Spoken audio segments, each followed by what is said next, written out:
Welcome to the final talk of this year's This Girl Can campaign.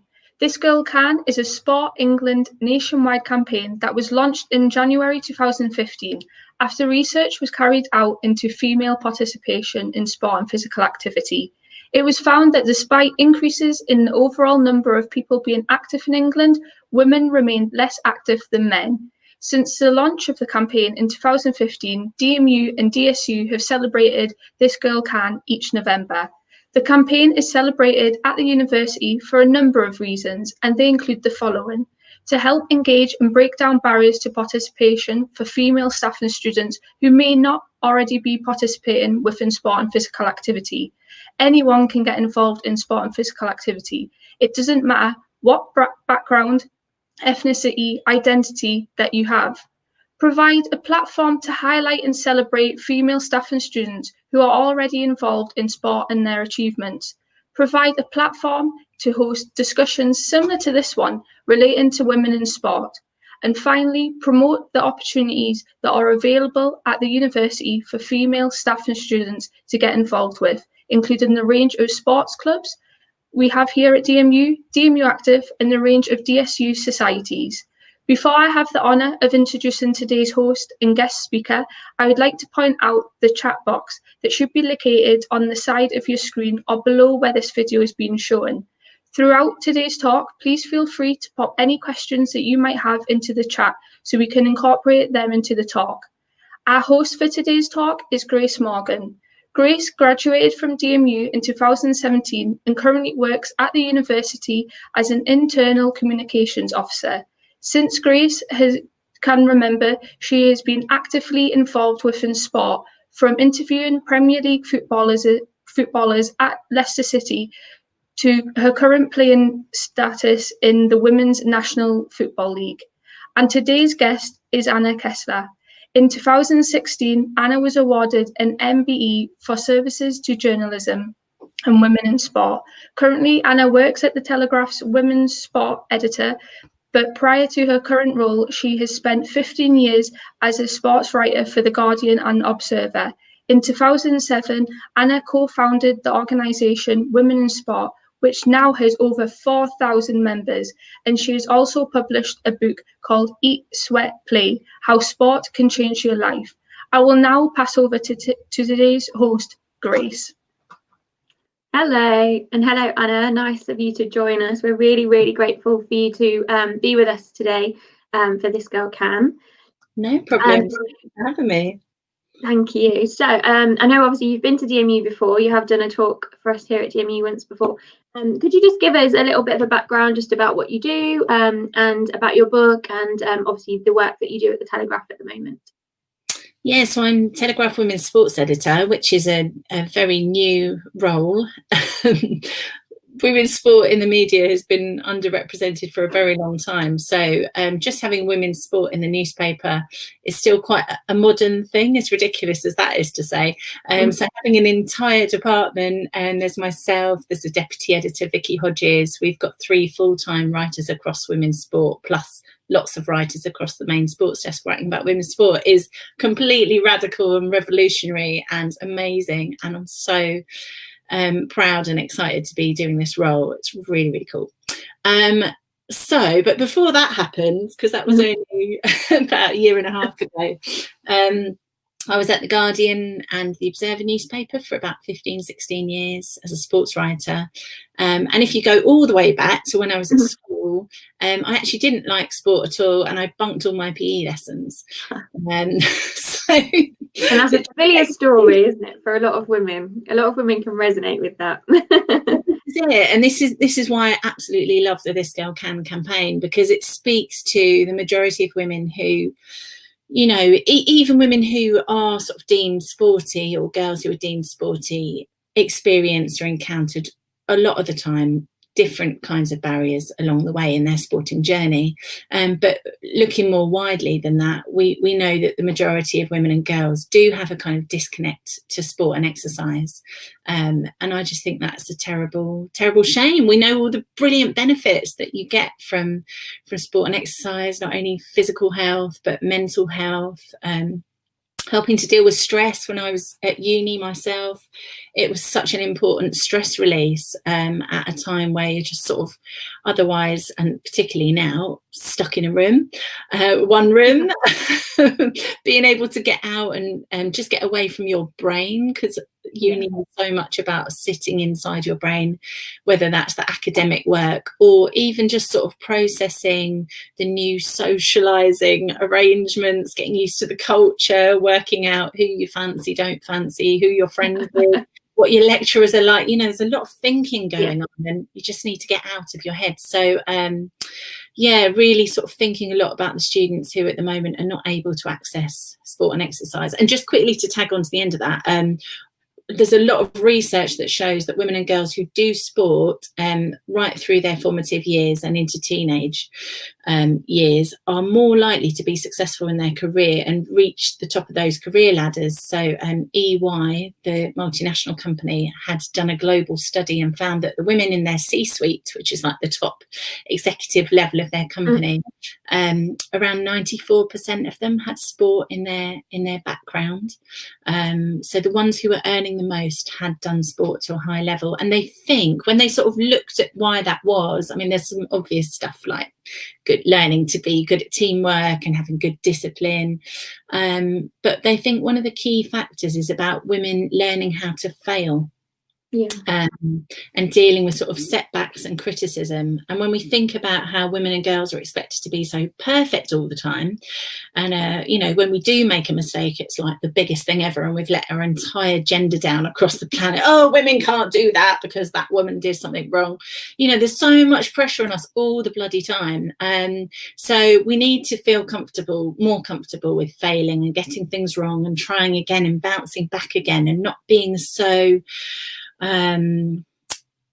just not being crushed by the patriarchy, basically. And nobody, like you said, nobody's perfect, and I think that, you know, that's that really is key. And you learn that in sport, because things don't always go to plan. You know, you can prepare and sometimes the unknown happens and it doesn't always work, and you don't always win, or doesn't always go to plan. And actually, like you said, it is something really important to learn as a life skill, not just in sport but in life, in work. So I think that's really key, and that's great research that's been done. And to see that there are those senior women and they've all taken part in sport is really interesting to hear, isn't it?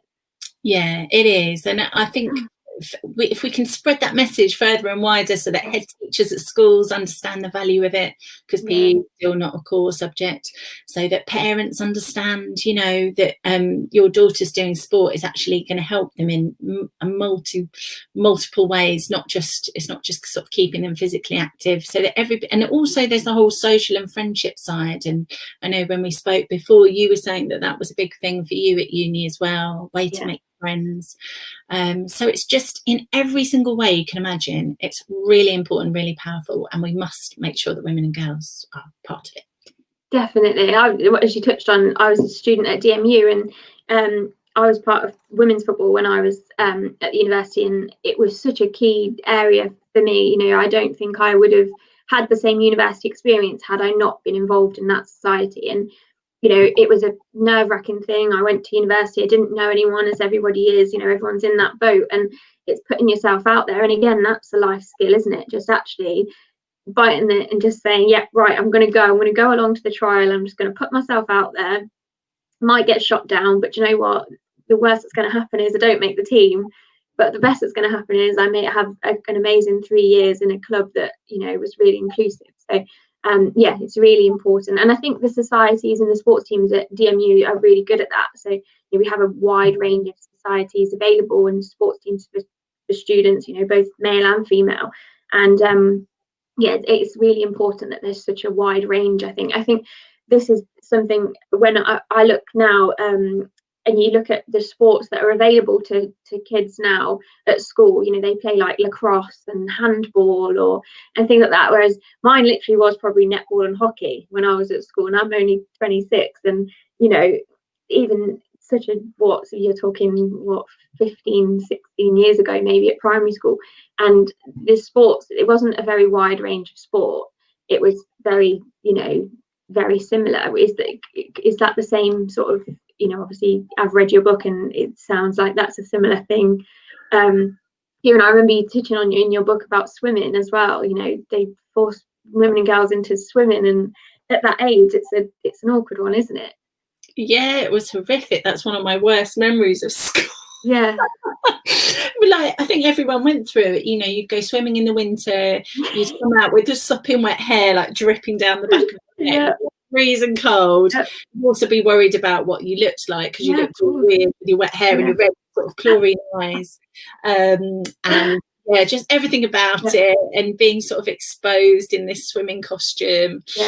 Let alone, you know, there was so much thinking and energy consumed with the stuff around the swimming. I don't think I actually ever thought that much about the skill of learning to swim, which is what we want women and girls to be able to focus on. It's like the actual function of swimming is more important than everything else. But we're so bogged down with all this baggage that comes with being a woman and a girl.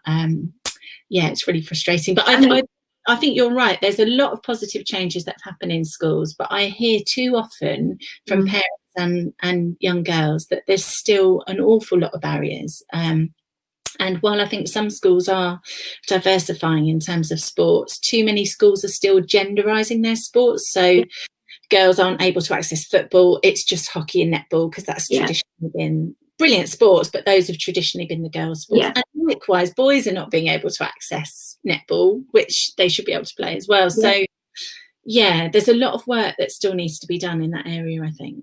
Yeah, definitely. So obviously, as Emily mentioned, this is part of our This Girl Can campaign for 2020. We are still in 2020. Seems like gone on forever, but we are still in there.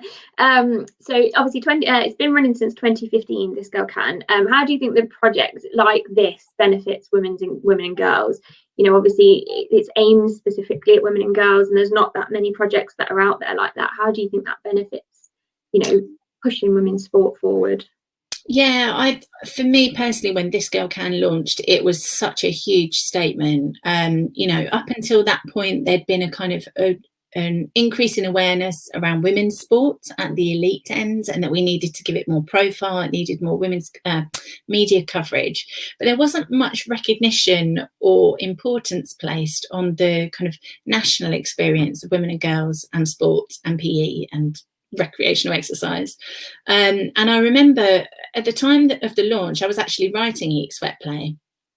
And when I'd been in conversations about what was this book going to be, initially I was asked to write a book about women's sport in a way that I just didn't feel was authentic to me, because like I told you, I'd bunked all my PE lessons. So I thought, oh God, I'm not an expert on women's sport because I haven't really done it. And I was trying to explain to the agents and the publishers, you know, this is a book for, yes, it's a book for women and men who like sport, but I also want it to speak to women and girls who don't really engage with sport, who don't get it. And it just seemed like the worst pitch ever. Like, oh, so you're going to write a book about sport for people who don't like sport? Who on earth is going to read that? That's never going to sell. what a stupid idea. And so it was all it's a bit awkward, really. What's the title going to be? This Girl Can came along, and it just validated that whole conversation, that it was such an elephant in the room. It was such an obvious thing, really. You know, most of my friends, or most of the people I knew at school, didn't really get on with sport either. This is a national experience, probably a global experience. And of course we should be having this conversation. So to see Sport England come along and produce this amazing campaign, and it was a really cool advert with Missy Elliott on the tune. I think, although there was a bit of criticism around perhaps not being as representative as it could be in that first iteration, in terms of particularly thinking about Muslim communities and hijab wearing women who wanted to be active. But I think they then did take that on board and included it in later iterations. But as a whole, it was just such a breath of fresh air. I mean, the first time I watched that advert, I actually cried. I was like, oh my God, someone gets it. It epitomises it, doesn't it? That's the thing. Totally. And I think you're right. That's the thing. And I think you wouldn't have been the only one to feel like that. You know, there would have been so many women that's actually like, that's what I've been saying this whole time. You know, I can really resonate with that that woman on the screen, it's helpful, isn't it? Yeah, that's it. And I think it came from a really authentic place. I remember speaking to people at Sport England at the time, and, you know, often you'll speak to sort of top administrators at a governing body, and it can all be a bit suits and jargon, and sometimes I don't even know what they're saying at times because it's so kind of removed from the rest of life. But I remember speaking to the people in charge of this campaign, and it was something that they personally felt. They'd gone through those experiences. You know, there was the CEO at the time, she talked about being a woman, a post or a menopausal woman, trying to go out running, being ridiculed publicly in the street, feeling self-conscious, having hot flushes at work. Just it, she was feeling it. She felt the emotion around it, and that, I think, that came through. Yeah, it's so good.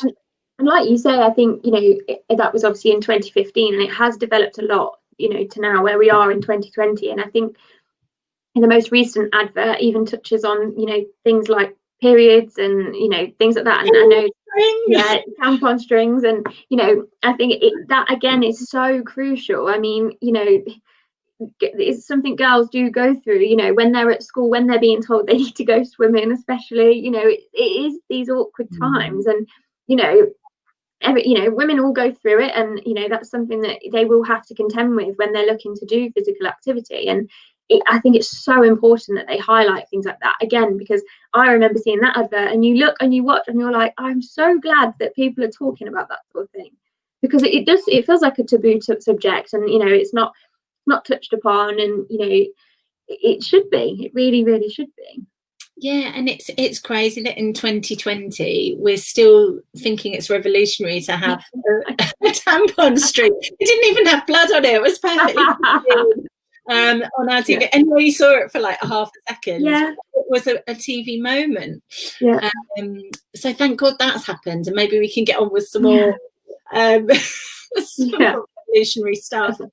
But yeah, no, I think that was hugely significant as well. And it is one of the, when you read the research around the barriers, it's one of the biggest issues, particularly for girls going through puberty, but also just on a practical level. I remember covering the Women's Six Nations last year, and some of the top national teams didn't have sanitary bins for their matches. You know, they're playing for England or for Wales or for Scotland.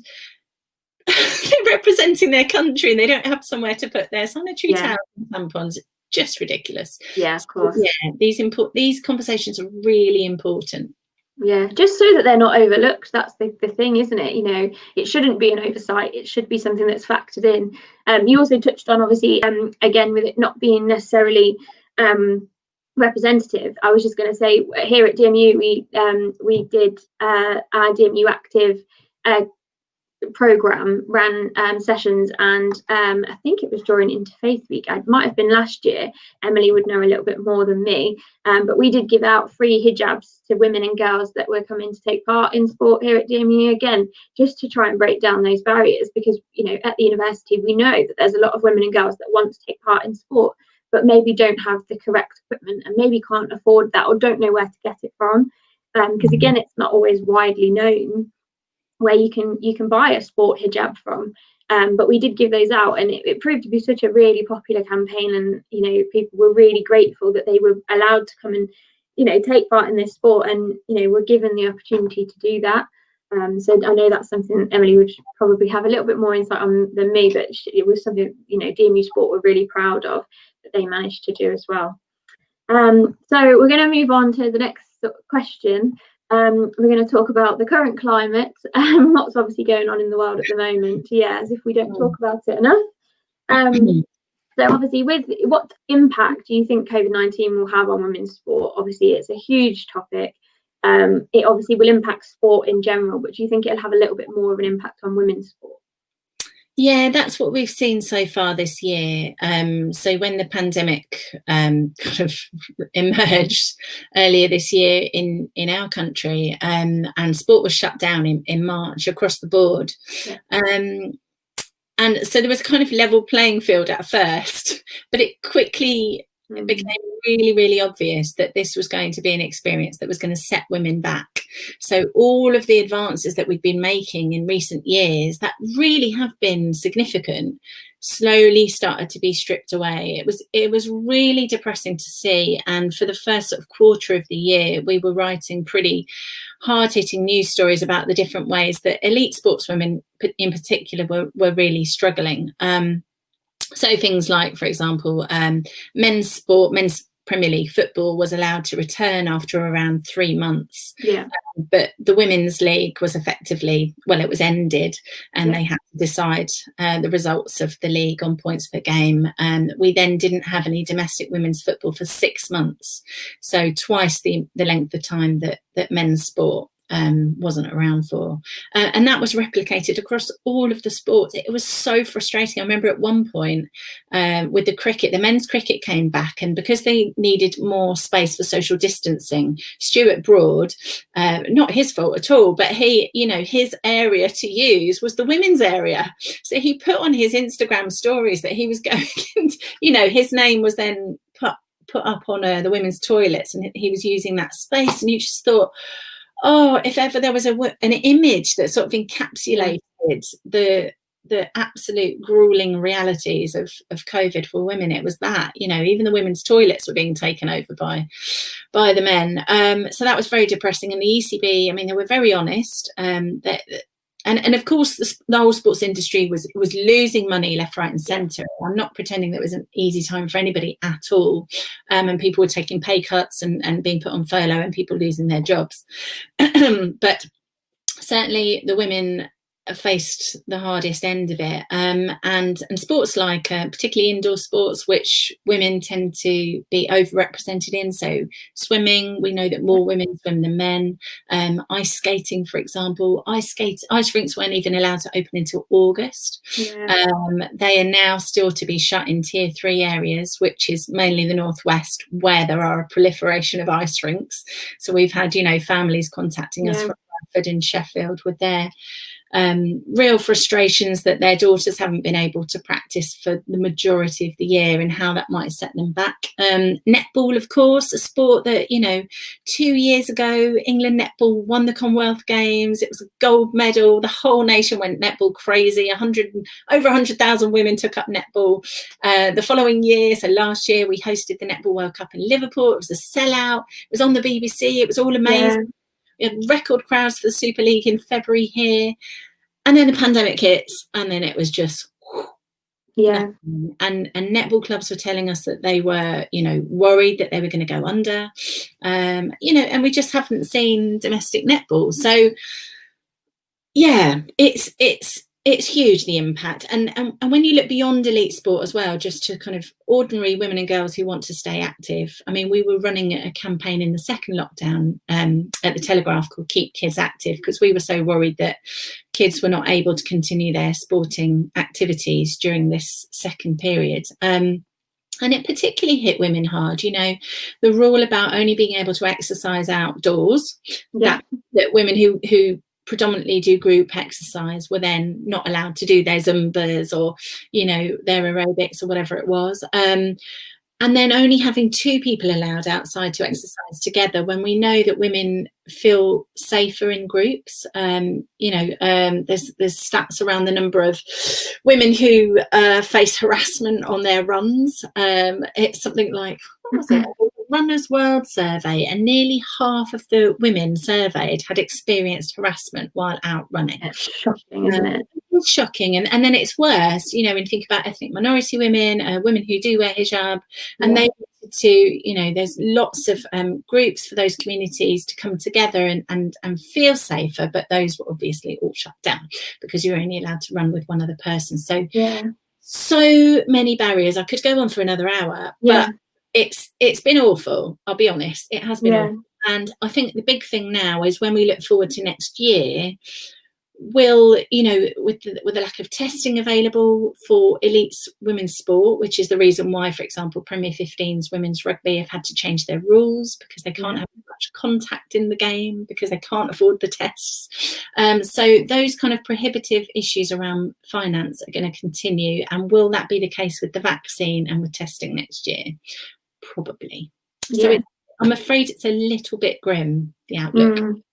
I think the key thing as well to touch on, so not just with elite sport, I mean, obviously it looks grim and we don't know what that will be, and you know, we are relying on, you know, institutions like the FA or whatever that may be to give us the steer on that. But for women who just want to go out for a run, like you said, or even just go out for a walk, I mean, I know I finish work at 4:30 and by the time it's dark and I don't feel comfortable going on my own to go for a walk, and I know there's women across the country that feel exactly the same as me. If I don't have time in the afternoon to go, my window, you know, really is gone unless I can find someone to go with.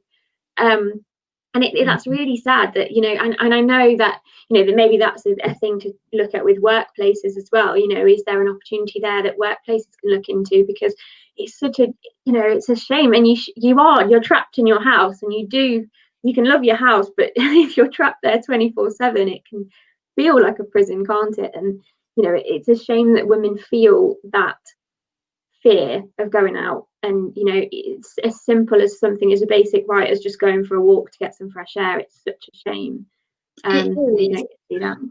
It's funny because I started doing the Couch to 5K recently. I've done lots of running in my life before, but I'd never done Couch to 5K, and I wanted to know what the experience was like because I've heard so many good things about it. So I started doing it with another mum at my daughter's school, and we did it after work, so it was dark, but because we were together I thought hopefully we'll be all right, and we went for a run. And you know, at my age with two kids, I don't normally get her sort of catcalled on the street. It happens occasionally, but nowhere near as bad as it used to be. But the two of us out for a run, this young group of lads, they just kept making comments and, you know, circling us and just trying to talk to us, or it was so intimidating because it was a big group of lads and it was dark and we're just in our sort of running gear. It was horrible. And I just thought a lot of people feel that women maybe are oversensitive about this stuff, you know, and we're not. We're genuinely frightened for our safety, and that's why I think you could give the example, like you've just given an example of yourself. I could give an example of friends that have had it. You know, it's like all women know somebody, whether it's happened to themselves or they know somebody this has happened to. So I think, you know, when people say, oh, women are being oversensitive, I genuinely believe every single woman would know someone, if it's not themselves, that it's happened to. So you know, and also you don't want to put yourself in that position, you know, and I know that's how I feel with it. I think to myself, you know what, I'd rather just not put myself in that position. And, you know, and it's really off-putting. And like you say, you know, you went out with your daughter, and I don't know how old she is, but that's something that she will have, you know, experienced, and that will stay with her, you know, in her life, won't it? So when that experience happened, I was actually with a mum but I did go last week. Actually, I went for a run just with her. She was on her bike and she said, Mum, can we go in the park? But it was dark, and I said, no, we shouldn't go in the park. And she said, why not, Mum? I can see people in the park. And actually she could see people in the park, but they were all men, and the park gates were open because it was only like 5:30. So technically we could have gone into the park, but I had to sort of explain to her that I didn't want to say because we're women we can't go in there. That's basically what it was. It's a shame. It's such a shame, isn't it? And I mean, we're not going to solve that now. If we could, we'd be on many boards across the country, I think, but we're not going to solve it. No, keep amplifying it and talking about it. Definitely. And I think that's the key thing, like you say, to keep talking about it and let women know that they're not alone, and you know that they're you know all women, or most women, do feel this way, and you know, have experienced that as well. So just moving on slightly, so obviously during the pandemic we were talking about the support and things like that. Do you think there is any more support that could have been offered, or do you think it's a catch-22, isn't it? Because, you know, you can look at the government and you don't envy anybody that's having to make these top level decisions. It's very tricky. No one's been through this before. It's unprecedented, as everybody keeps saying. So it's easy for us to sit here and say, well, they should have done this, they should have done that. Do you think there is anything else, you know, that they could have easily done? I think Easily, no. I think the problems that women's sport in particular has experienced this year are part of a very long trend of entrenched inequality and structural inequality that gives women's sport a much smaller budget to play with. And so when cuts are made, you know, women's sport is often already existing on a shoestring. So if you take away a bit of money, it can't really sustain, and that's the problem. So for example, men's rugby, England men had to take cuts to their match fees as a result of the pandemic, so they had their match fees cut to around £17,500 per match, I think it was. Now the women only earn about 24,000 playing for England a year. So you know, you just think, well, the men probably don't need to earn 17,500 per match. And if the women are kind of at the point of, you know, perhaps not being able to continue, bearing in mind that when you think about the Premier 15s, the top women's rugby league, a lot of the women who play in those teams are actually students. So they were losing some of their players because of the whole COVID situation in universities, and not having COVID testing provision within the rugby setups. You just think, and I mean, £8,000, I think, paid for a team to have COVID testing for a match. So, yeah, it essentially comes down to money and structural inequality. And unless we're prepared to change those parameters and make it more equal, then it isn't ever really going to change. And I think the pandemic has just exposed fault lines that were already there. So what I hope it does is give a wake-up call to authorities to think, right, going forward, we really have to sort this out, and we have to make a more equitable structure that supports women and men's sport together. Because otherwise, all that happens is you sort of build up all these niceties around women's sport, and then as soon as something bad happens, you strip it all away. The whole thing is at risk of collapsing. So, yeah, more's got to be done. This is the thing, the steps are being made forward, you know, people are making steps forward, and you can see it happening, and you think, this is fantastic, this is great, it's really moving in the right direction. And then something as crazy as 2020 happens, and the steps back that are having to be taken, it is so sad to see. And I suppose we just hope that those steps can be taken forward again, don't we, over the next year or however long it's going to take to get us back on our feet. So again, maybe talking a little bit more about sort of inequality as well. Recently there's been a lot of talk about there being a separate Sports Personality of the Year award for women. So I think I saw on your Twitter you put a poll on to ask if people agreed or disagreed with this. So it'd be interesting just to hear your thoughts on what your take on that is. Yeah, so I mean, first you have to look at the stats, right? So there's a list of 6. There's one sportswoman on there, which is Holly Doyle, the jockey, who, although she's a woman, she basically competes in a sport that's mainly men. There's no sportswoman on there who competes in a sort of solely women's sport. So, for example, you could have had Emily Scarrett, who was the player of the tournament at the Six Nations for England in rugby. You could have had Lizzie Degnan, the cyclist, who won a ton of races this year, but neither of those competitions are that visible compared to the other ones, so it's not really a level playing field, which is problematic. Then you look back at the history of the award. The last woman to win it was like 14 years ago, and she was part of the royal family. And then you look like over the last 28 years, there's only been 3 female winners. I mean, when you think of the incredible sportswomen that we have in this country, it's just bonkers. Jessica Ennis-Hill never won the Sports Personality of the Year. She's incredible, and wasn't just incredible one year, but was consistently incredible across lots of years and did phenomenal things. So, yeah, there's a real issue there. And as much as I'd love to say, you know, let's just keep it the same and women's sport should be able to punch through, I kind of feel like we have to have a separate one, because otherwise women just aren't going to get the same recognition that they really deserve. And I think there's so much visibility that comes from that. programme. It's watched by a really mainstream audience, which is part of what makes it so great. It's really entertaining and watchable, and we want to make sure that women have a greater visibility in that audience. So people like, for example, last year Alice Tai, a Paralympian swimmer, who won 7 world titles but didn't even make the shortlist. You know, she deserves that real recognition and that real celebratory showering of, wow, Alice, you are a phenomenal sportswoman. And yeah, at the moment, I just feel our sportswomen, and particularly Paralympic sportswomen, are not getting that. And that's wrong. I think it's about more of a level playing field as well, isn't it? You know, like you've touched on, you know, we spoke about it with the rugby. That's being shown week in, week out on the telly. Premiership rugby is shown week in, week out on the telly. So people are able to watch those matches with ease every weekend if they wanted to. The women's rugby, it's not as accessible, it's not as easy to watch. So, you know, that people aren't necessarily going to know about these fantastic athletes and the achievements that they've had, because it's not available for them to see. And, you know, that's not the viewer's fault, because, you know, it isn't readily available there to see. So having that separate award really does allow that to be a bit more of a level playing field, doesn't it? And, you know, to have 6 fantastic women shortlisted in their own category would be amazing, because instead of having just the one like we have now, like you said, we'd have 6, and, you know, that can only be a good thing, I think, in the long run, can't it?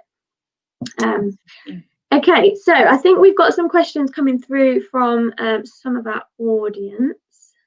So with the great progress that has been made by This Girl Can over the past 5 years, what do you think needs to be focused on next to keep women's sport progressing?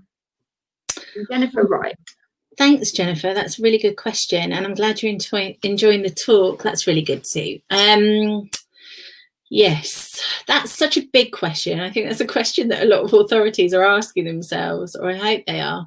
I think This Girl Can has been really good at kind of bringing the conversation to the mainstream, making it more normalised to talk about things like sweating and periods, and finding exercise a bit hard, or finding exercise really fun. So it's not just about weight loss and trying to get a great arse. It's, you know, which, if you look on #Fitspo, that's all it is, right? How depressing. I mean, why would you want to go through it if that's all it's for? And it probably doesn't work anyway. You know, we've got to have a greater goal than that to be involved in sport and exercise. It's got to give us something much more fundamental, much more powerful, much more meaningful. I think the next big area really to tackle is schools. I'd love to see, you know, from primary school right through to secondary school and up into college and university, that this is taken much more seriously. At the moment, PE isn't a core subject on the curriculum. So I think too often, there's lots of great PE teachers, don't get me wrong, but there's lots of PE teachers who aren't necessarily trained at engaging those who aren't instantly interested in sport. Whereas if you're a maths teacher, you have to make sure that everybody in your class reaches a certain level of numeracy, or an English teacher, everybody reaches a certain level of literacy. But for PE, you know, this phrase physical literacy, I think, needs to be much more commonplace, that teachers understand that all of the children in that class deserve to have a really good learning developmental experience around their bodies and being physically active, not just the ones who are sporty or gifted. And also, how on earth can we identify a sporty or gifted person aged 4 or 5 at school and then slap that label on them and everybody else is dismissed? It's ridiculous. You know, people like Helen Glover, who rode for Great Britain as one of our greatest ever athletes, she was talent ID'd, you know, when she was an adult, basically, and she had to stand on her tiptoes to get through the talent ID test as well, because she was too short. So we have far too narrow ideas about who can be, or who might be interested, or who would be worthwhile getting involved in sport. And that's just ridiculous, because everybody should be a potential athlete. I don't necessarily mean an elite athlete, but everybody has the potential to be physically active and to gain something from it. I think as well, you touched on the teachers and things like that. Generally, if you're a PE teacher, you would consider yourself to probably be sporty. So maybe there's some work that can be done around, you know, when with PE teachers to identify those, you know, those kids at school that maybe aren't as engaged in sport, then they don't seem interested, they don't want, every week they forget their shorts for PE because they really don't want to do it. But actually, why is that? Why are they forgetting their shorts? What is that barrier? What are they concerned about? And actually maybe looking into that a little bit more, and, you know, taking that time out. So, you know, it's hard because PE teachers do what they do because they love sport. That's, you know, that is what it is. And it's hard sometimes when you do enjoy sport. I mean, I was the kid at school that took it as the Olympics. I was that kid, and I was the girl in the class that everyone hated because I took it so seriously.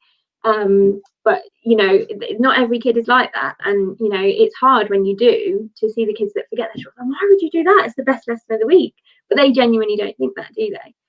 You know, but that is also, that thing about competition is so important for women and girls to get comfortable with being competitive.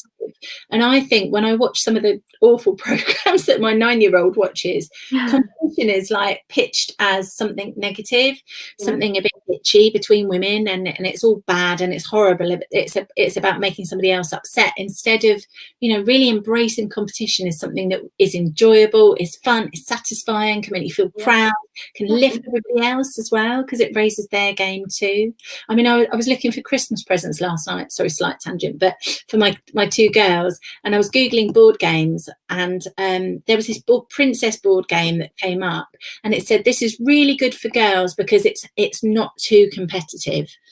And I just thought, you know, like, oh God, I want my girls to be competitive. I don't want them to be frightened of trying to be the best. I think, you know, we should all want to be the best in it. And it's going to help you in life, you know, like with careers and things like that. You know, when you go for a job interview, you need to be the best. You have to have that level of competition because you want to beat everybody else you're up against, else you wouldn't have applied. So that having that edge of, you know, knowing what it's like to be competitive is really important, male or female.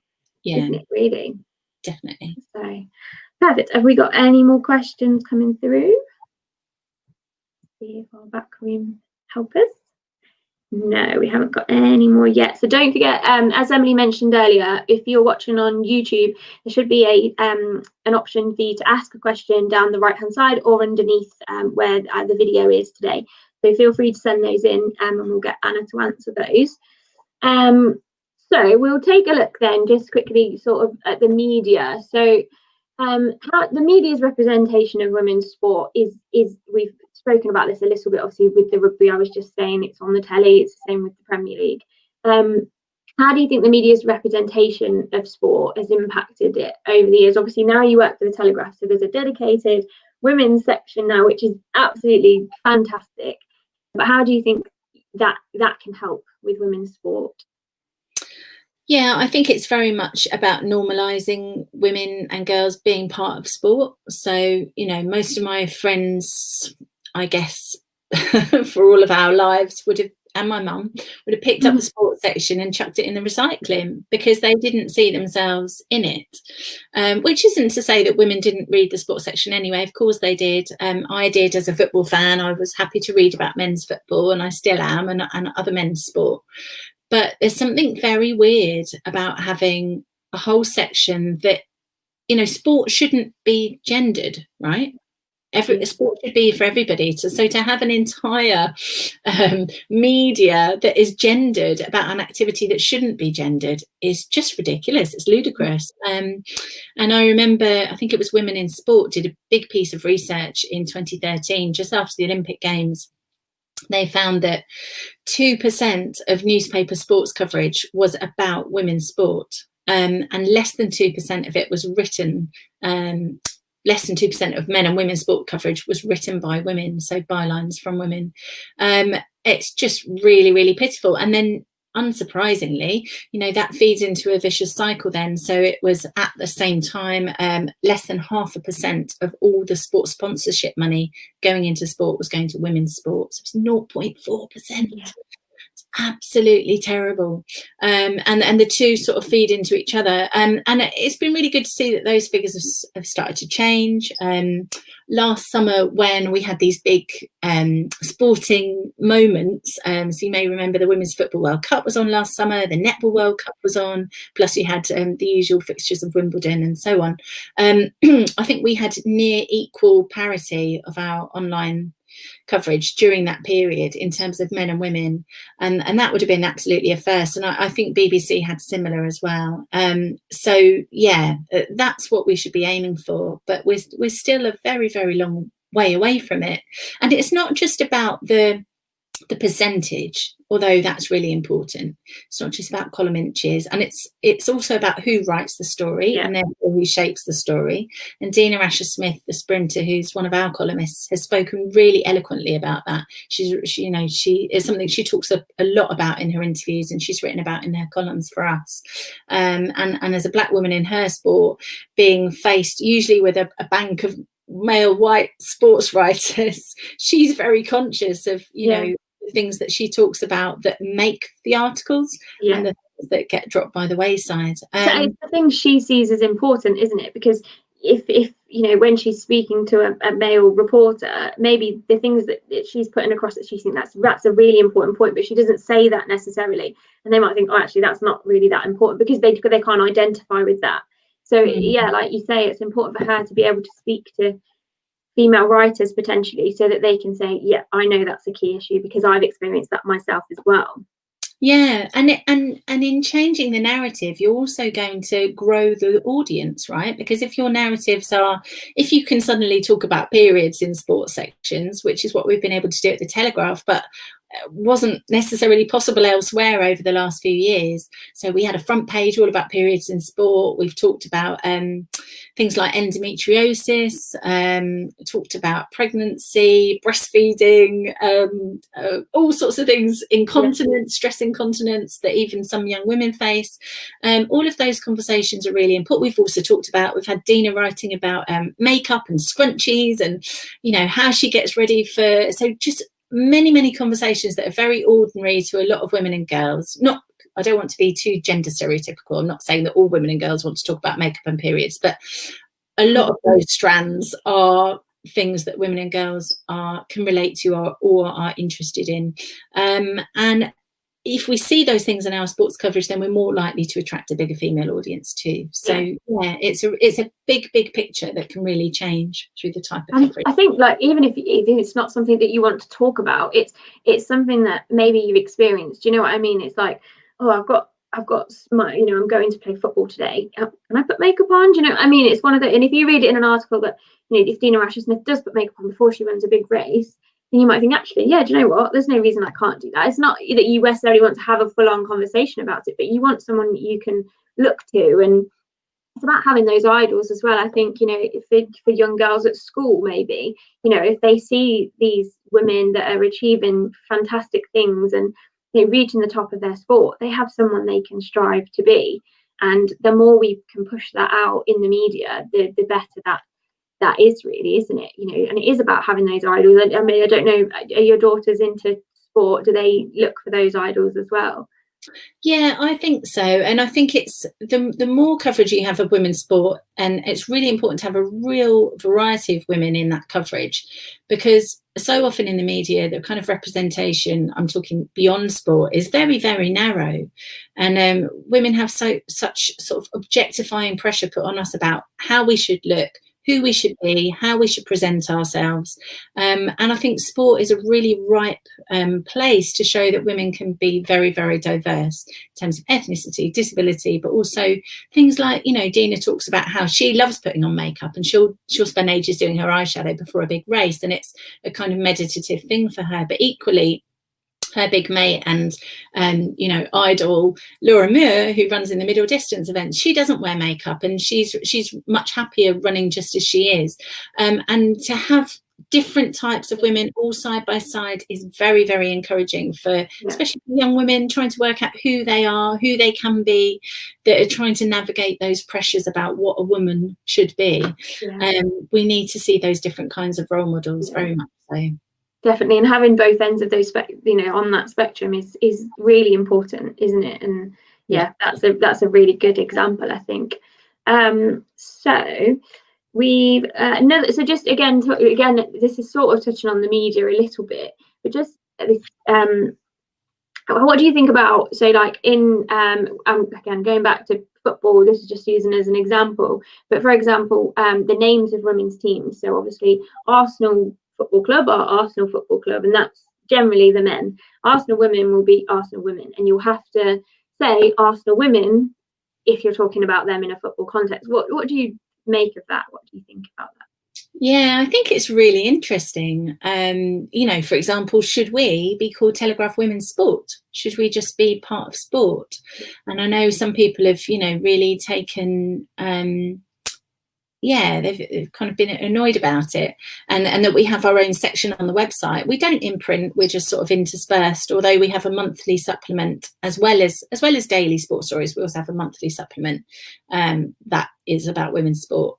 But on the website, we have a separate tab saying women's sport, and it doesn't mean that women's sport isn't in other parts of the website. It is as well. But I think at the moment I'm quite comfortable with signalling that things are women's.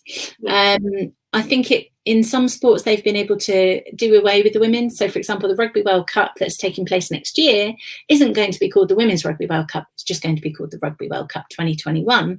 And if you're a rugby fan, you'll know that there isn't a Men's Rugby World Cup next year. So, and it's not being held in New Zealand. So it's definitely the Women's Rugby World Cup. Some people find it really confusing and moan about it in that sense. I don't think it's confusing, but I'm kind of quite comfortable with signalling that something is to do with women. And I think it can be quite helpful, particularly when we're in this growth phase of trying to encourage more women to engage in sport. It's kind of signposting them and saying, yes, this is for you as well. But I can also really understand why some people find it frustrating, and also why some people say, well, why don't we call things men's football or men's sport? So that's something that quite early on when I joined the Telegraph, we had conversations around and made sure that we wrote more often the Men's Premier League or whatever it was. It's still not sort of wholesale part of sports media language, but it helps as well now with, obviously you've got the men's, the Premier League, and you have the Super League, or is the Women's Super League, but the Super League in football, everyone would know that is women's football because the leagues are titled differently. So again, there is a difference there, and you know, you can differentiate in that way, can't you? And I agree with you. I think it doesn't hurt, you know, to put that at the end and to have that. And I think, you know, you're still going to get these people that aren't interested in reading about women's sport. There are those people out there, and if you can have a section that then they don't have to write horrible things in the comments about because they just don't go over that section. Yeah, because if they have to actively go over and into the section, they're not going to take the time to do that. Hopefully, you would hope. So you obviously know more about that than me, but yes, you would hope that they would not take the time to do that. But I think it's I go onto the Telegraph and read the women's section all the time, and I think it's fantastic to have that. So I think we've got some more questions from the audience. Why do you think there are so few female coaches, and how do you think this can be changed? How could we support female coaching? Really enjoying this talk. Oh, thanks, Jess. That's a great question. I'm wondering now if Jess is a coach or thinking about coaching. I think at the elite end, it's around 10% of coaches are female. At the kind of more grassroots end, that you tend to find more women. So women often get given the children to coach because that's seen as the kind of lesser role, although arguably it's probably the most important role because it's where it all starts. And it's been really great to see in recent years the kind of growth in profile and success of female coaches. So, for example, Mel Marshall, who coaches the swimmer Adam Peaty, who's our greatest ever swimmer, best swimmer in the world, and that people still sort of, I guess the only annoying thing is that people still raise an eyebrow that he's coached by a woman. I'm sure some of you remember when Andy Murray was coached by Amelie Mauresmo and how that was such a big thing, and it was constantly asked are you not doing very well because you've got Amelie as your coach. Oh, how frustrating. but I think it's significant that even in sports like tennis or athletics, for example, which are, for all intents and purposes, meant to be kind of gender equal in terms of participants, women coaches are still in the minority, and even in women's football or as well, actually, and that's really frustrating. And I remember speaking to female coaches in athletics and hearing about some of the struggles that they faced. It can be quite competitive, athletes transferring, and in individual sports, athletes kind of transfer between coaches. There's a bit of like, you know, can you poach an athlete from another coach kind of thing going on, and then, you know, benefit from their success. And when the atmosphere is quite kind of toxic and macho and competitive, and you can imagine in an athletics training centre, there's lots of coaches that can all see your athletes and can hear the feedback that you're giving to your athlete. I can see the progress that your athlete is making. They're free to go up and talk to your athlete and give their opinion about what they think you should be doing. You can just imagine how that's quite an intimidating environment. So there's a lot of the kind of cultural barriers that are very difficult. There's also the very practical barriers. So, you know, if you're an elite coach and you want to have a family, which lots of female coaches might want to do, that's often seen as a complete no-no. I remember a really senior person in sport a few years ago doing a Radio 5 Live programme with Eleanor Oldroyd about mums in coaching and why there aren't more. And this person was saying, well, you know, it's just not realistic. If you're in elite sport, you can't really have a family. The two are not compatible. And thinking how frustrating that was. And that actually, rather than saying women can't be mothers as coaches, thinking about how sport needs to change to adapt to mothers. And I hope that we're the benefits of having mothers as coaches as well. Yeah, and you know, there are places where it works. So like looking at in America, the US women's national team in football, greatest team in the world, you know, stars coming out their ears, Megan Rapinoe, Alex Morgan, they were coached by Jill Ellis, who was a mother.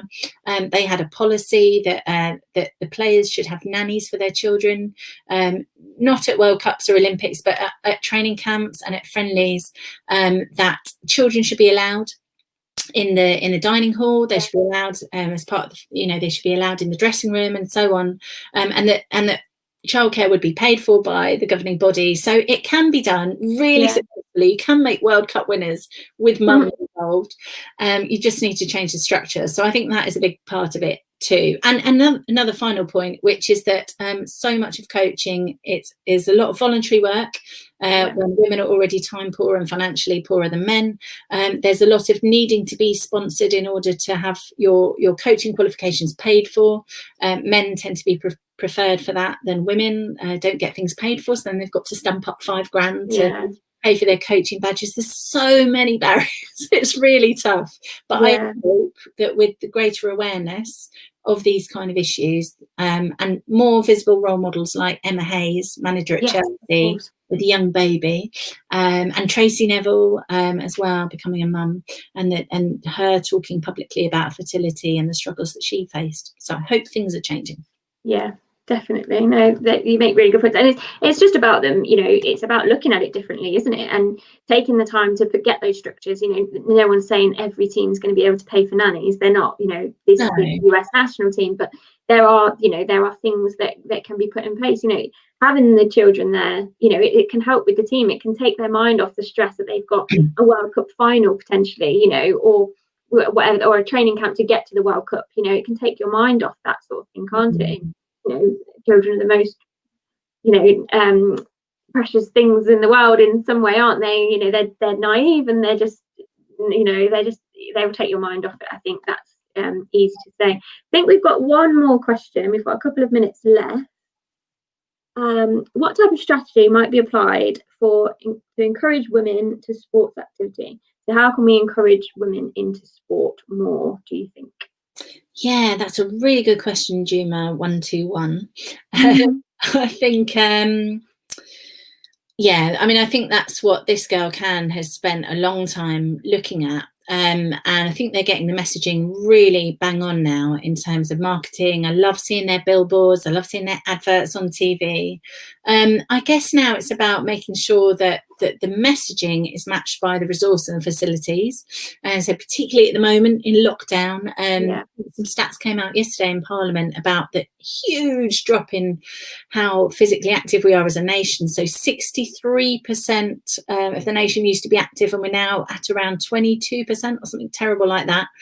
Haven't yet seen the gendered breakdown for that, but looking at most research, women tend to suffer the harder end of that. So again, thinking about, you know, if we are in lockdown or in tier 3, the government needing to think about the kind of leisure facilities and sports access that women in particular are going to need. So don't shut down swimming pools, find a way to keep those open. Don't shut down completely indoor sports. You know, there was that huge, great campaign around back to netball and getting women involved again, and that's all been shut down, which is really frustrating. We know the evidence shows us that women tend to be time poor. We have on average 5 hours less leisure time every week than men. 5 hours less to do exactly what we please. It's awful. Think of the amount of sport and physical activity you could do with an extra 5 hours. That's an hour a day, isn't it, in the week? An hour every day, yeah. And, you know, women tend to be the primary carers, whether that's for children or relatives or as volunteers, tend to have less economic privilege as men. So, and of course, all of those things are exacerbated when you're then in lower socioeconomic groups or Black and Asian communities and so on. And there's so many additional barriers. So, yeah, I think it's really about looking at the problems that women face in accessing it. We know that women want to be more active, so how can we make it easier for them to do so? And I think also we mustn't lose sight of, you know, it's important to be active for lots of health reasons, but we've also got to make sure that women understand it's fun. You know, it's something you can do with your friends. Yeah, or a way to make friends as well. That's the thing, you know, we touched on Zumba earlier. You know, Zumba's predominantly women do attend a Zumba class, but it's a way that they can make friends through that and have fun at the same time. Just let off a bit of steam, you know, and have that time away from work or home or whatever that may be, and just take that 45 minutes, hour class where you literally just let go, no one's judging you. And I think, you know, like you say, I think keeping those open. So, you know, obviously at the minute I don't think indoor classes can take place, and it's not the same, is it, for women having to do that at home. You know, they can't let go as much as they can when they go to a studio to go and do that class. No, and also, you know, women don't always have access to the right amount of space to be able to do that at home. I mean, if I tried to do a Zumba class at home, you know, which I have thought about actually, because there's a great Zumba class near me which I go to with friends, which I love. But trying to do it at home, I don't think I could do it with the kids properly. They'd like be tripping over them. So there's not really, just physically, I don't have enough physical space. And I think that's replicated for a lot of women. But that buzz, that feeling of release and happiness and jubilance that women feel when they're physically active, I think that is the central message that women need to know about. Yeah, brilliant. Thank you so much, Anna, for joining us today. I hope you've enjoyed it. I hope you've had a good time. And thank you for everyone that's tuned in and asked some questions as well. It's been really insightful, you know, to ask those questions to you. So yeah, all we can say is thank you. And that sort of does bring to an end, I think, This Girl Can campaign for 2020. But we'll definitely be running something again in 2021. So obviously keep an eye out for that, and we'll hopefully have lots more fantastic events taking place then as well. So yeah, thank you, Anna. It's been a pleasure, and we hope to see you again very soon. Thank you so much, and thanks for all your great questions as well. Thanks a lot.